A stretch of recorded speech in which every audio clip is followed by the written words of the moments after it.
Hello guys, welcome back to my channel. So today I'm gonna explain a manhwa name. This is not my child, but I'm gonna explain Hindi of course. So let's begin to the story. The story की शुरुआत में हम लोग एक औरत को देखते हैं जो मिसिंग पोस्टर बैठ रही थी अपने हस्बैंड के साथ और मिसिंग पर्सन रहता है उसका एक छोटा बच्चा ऑलमोस्ट 6-7 साल का रहेगा। फिर सीन शिफ्ट होता है, हम लोग देखते करके कि वो औरत और उसका हस्बैंड बैठ के खाना खा रहे रहते हैं, बट वो औरत बिल्कुल नहीं खाना खाती। उसका हस्बैंड बोलता है थोड़ा तो खाना खा ले, फिर तेरे पास तुरंत आएगी ना कुछ करने के लिए, अपने बेटे को ढूंढने के लिए। और फिर उधर फ़ोन की घंटी बजती है और वो फ़ोन उठाता है तो पता चलता है कि उसका मीचियो बेटा मिट चुका है। फिर वो लोग पुलिस स्टेशन पहुंचते हैं। फिर वो अपने बेटे मीचियो को देख के रोने लग जाती है और वो अपने बेटे को बोलती है मैंने तेरे को हर जगह देखा, तेरे को हर जगह ढूंढा, I miss you very much. पर उसका हस्बैंड देख के ज़रा सा सस्पिशियस लुक देता है एक। फिर वो पता चलता है शायद से मीचू की मेमोरी लॉस हो चुकी है, इसके लिए तो अजीब एक्ट कर रहा है। फिर सीन शिफ्ट होता है, हम लोग देखते हैं वो लोग बैठ के खाना खा रहे रहते हैं और वो औरत बहुत खुशी रहती है मीचू की मॉम, क्योंकि उसका बेटा वापस मिल गया। उसका स्पेशलिटी वो बर्गर ही बनाती है उसके लिए। एंड उसका हस्बैंड खाता है, वो तो बोलता है बहुत अच्छा बना है। अब जैसे मीचू खाता है वो खा के सीधा थूक ही देता है उसको। फिर मीचू की मदर पूछती कि ये गंदा बना है खाना, कि कैसे बना है, तूने थूक क्यों दिया। फिर उसका हस्बैंड बोलता है नहीं भाई, ये तो नॉर्मल टेस्ट कर रहा है, बहुत अच्छा टेस्ट कर रहा है। पर वो मीचू बोलता है इतना गंदा खाना तो मैंने आज तक नहीं खाया। फिर वो बोलती है तू क्यों नहीं खा रहा, और मीचू ट्रिगर होके पूरा खाना ही फेंक देता है। फिर वो गुस्से में टेबल पे पर अपना हाथ मारने लग जाता है। फिर उसके बाद मिची और उसकी हस्बैंड उसको बहुत रोकते हैं, उसके बाद जाके वो सोता है। और फिर लोग बोलते हैं भाई फाइनली ये बच्चा सो गया। और फिर वो मिचू की माँ की नज़र आती है, उसके नक पे एक मार्क रहता है जो पहले नहीं था। फिर मीचो का डैड बोलता तू श्योर है पहले उसके इधर नेक के इधर एक मोल नहीं था। फिर मीचो की मॉम बोलती है पक्का हमारा बेटा है भी कि नहीं, कि मीचो हमारा मीचो तो पहले हल्का सा चबी था, उसकी वॉइस भी मैच नहीं करे। फिर मीचो की मॉम बोलती करिए कि हमें शायद से भी एक डीएनए टेस्ट भी कराना चाहिए, पर उसका हस्बैंड रिफ्यूज कर देता, बोलता है मैं बहुत थक गया हूँ, मैं सोने जा रहा हूँ। फिर सीन शिफ्ट होता है, हम लोग देखते करके कि मीचो और वो उसके मॉम डैड करके कि एक जू में आए रहते हैं और वो तीनों के तीनों बहुत हैप्पी रहते हैं। एंड मीचो का डैड भी बोलते करके कि यार इधर कितने अच्छे पांडा, क्यूट पांडा है। एंड मीचो भी हाँ बोलता है। एंड फिर हम लोग देखते हैं कि मीचो की मॉम बोलती है तो को याद है पिछली बार हम लोग इधर जू में आए थे, मीचो रिफ्यूज़ कर देता है। फिर मीचो की मॉम इस चीज़ से बहुत ट्रिगर हो जाती है, वो बोलती है रियल मीचो को तो रिमेंबर होना चाहिए करके कि हम लोग इधर आए थे, उसने बहुत इधर फन भी किया था। वो मीचो पे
नई मम्मी वैसे भी मिल चुकी है। फिर मीचू की मॉम हैरान में बोलती कौन नई मम्मी? फिर वो बोलता है कि डैड की एक नई लव, मेरे को उसको मैं बहुत पसंद करता हूँ, वो मेरी नई मम्मी बनेगी अभी। फिर मीचू की मॉम मीचू को बहुत घूर के देख के बोलती है करके कि अच्छा तू उससे मिल चुका है? फिर हाँ, मीचू बोलते हैं हाँ करके कि मैं मिल चुका हूँ उससे, और डैडी उसको बहुत ज़्यादा प्यार करते हैं। शायद से ऐसे ही रहेगा कि जो मीचू के डैड रहेंगे, जिसका अफेयर रहेगा, वही लड़की रहेगी। एंड वो मीचू को हैमबर्गर है अच्छे से ट्रीट करती होगी, इसके लिए मीचू को बहुत अच्छी लगती होगी। फिर सीन शूट होता है प्रेजेंट में। हम लोग देखते हैं कि मीचू की मॉम को एक जगह मिलती है, वो उधर खोदना चालू कर देती है। फिर सीन वापस से पास्ट में शिफ्ट होता है। हम लोग देखते हैं करके कि मीचू की मॉम मीचू का गला दबा रही रहती है करके कि, और मीचू बहुत अपनी कोशिश करता है पर नहीं कर पाता, एंड वो बेहोश हो जाती है उसकी मॉम। और आफ्टरवर्ड जब वो जागती है, वो देखती है करके कि उसका बच्चा डेड हो चुका है, मतलब उसने मीचू को मार दिया है। फिर हम लोग वापस से प्रेजेंट में आते हैं। फिर हम लोग देखते हैं जो मीचू की मॉम गड्ढा खोद रही थी, वो मीचू की ग्रेव थी। फिर मीचू की मॉम वो ग्रेव की तरफ देखती है, बोलती है ये रियल मीचू है तो वो कौन है? फिर वो मीचू पीछे से आता है, वो दूसरा वाला मीचू, एंड वो देखने लगा तो उसके हाथ में एक सीजर रहती है। फिर मीचू की मॉम देख के बोलती है उसको क्या तू मेरे को स्टैप करने वाला है? उससे पहले मीचू की मॉम उससे उसका सीजर छीन ले। फिर मीचू की मॉम थिंक करने लगती है पक्का उसका ही काम होगा, मतलब उसके हस्बैंड का जो अफेयर चला था वो लड़की, पक्का उसने ये सब किया होगा। फिर सीन शिफ्ट होते हैं, हम लोग देखते हैं करके कि मीचू का डैड बहुत स्कैर्ड रहता है और बोलता है भाई ये क्या हो रहा है मेरे साथ। सर पकड़ने वाला बोलता है भाई ये क्या है, भाई ये मेरे साथ क्या हो रहा है, मैं हैंडल नहीं कर पा रहा हूँ ये सब चीज़ें। फिर हम लोग देखते करेंगे कि मीचू का डैड बोलता करके कि पहले उसने मेरे पे अटैक किया, फिर वो रोने लग गई बच्चों की तरह। एंड मीचू का डैड बोलता है और करके कि ये तो पागल हो चुकी है भाई, ये बोल रही मीचू वापस आ गया, फिर बोल रही है करके कि ये मीचू नहीं है, हमारा बेटा नहीं है करके कि। एंड वो एक लड़की को बता रखा है, प्रोबेबली शायद से वो उसकी गर्लफ्रेंड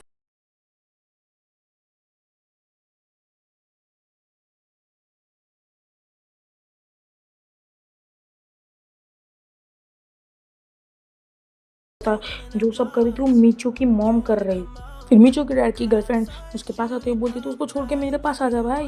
एंड मीचू का डैड बोलता है नॉट अ बैड आइडिया। फिर हम लोग देखते करके कि उनके घर की एक घंटी बजती है, और हम लोग देखते करके कि वो मीचू की मॉम घंटी बजा रहती है करके कि मेरे को पता है तू इधर है, मेरे को ये भी पता करके कि तू उसके साथ है और उसने ये फेक मीचू भेजा है। फिर हम लोग देखते कि ये मीचू की मॉम एक इन्वेस्टिगेशन उठाती है, उससे दरवाजा तोड़ के अंदर घुस जाती है। फिर हम लोग देखते करके ये मीचू का डैड और उसकी गर्लफ्रेंड बोल रही थी क्या वेट अ मिनट, वो अंदर घुस आ गई। और फिर वो बोलते भाई तो बहुत बुरा हो गया भाई, I think they are cooked भाई। फिर हम